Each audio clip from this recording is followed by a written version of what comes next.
Tonight, it's a story that you'll only see on 12 News. A devastating scam has wiped out a retired couple's entire bank account. And now they're at risk of losing their home. Team 12's Chase Golightly spoke with that woman and her son. And Chase, unfortunately, we're talking about a lot of money here. Caribe marked more than $160,000 gone within a month. The scammer convincing the victim she would go to prison for the rest of her life if she didn't follow their orders. The Ullery family has been through a lot recently. My dad, he's just got through hip surgery. The second time. Broke his hip again, another surgery, so can't walk. While taking care of her husband, Jean was going through a terrifying situation only she knew about. At my age, you would think that I would not be foolish. She was on her computer one day when a message popped up. It looked like the Microsoft icon. Telling her something was wrong with the computer.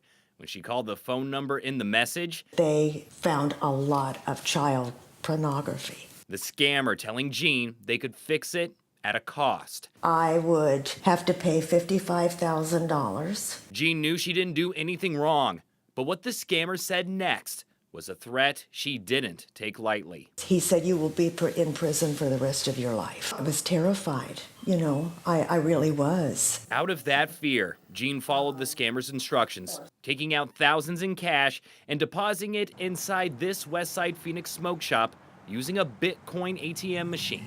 I had no idea what it was. Sending the cryptocurrency to the scammer, who was on the phone with her the entire time. He called almost every day. Warning Jean, if she told the bank, police, or anyone, it would end with her behind bars. I wasn't allowed to talk to family. For the next month, Jean did this multiple times a week, keeping it all a secret. I lied so much. But no matter how much she sent, it was never enough.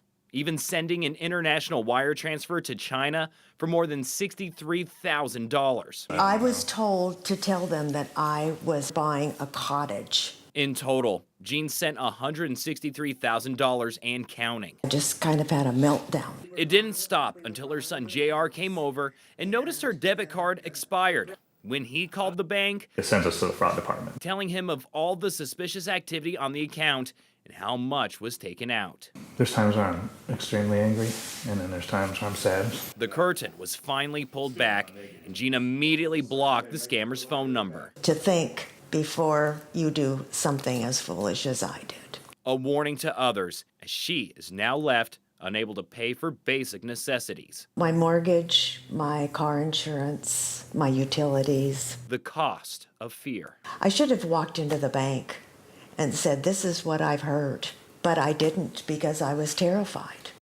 Now, Peoria police are investigating, but because most of this was sent through Bitcoin, Jean's bank says there's likely nothing they can do to get that money back. A GoFundMe account has also been set up for Jean and her husband. You can find that on our website. We're in the Alert Center. Chase Golightly, 12 News.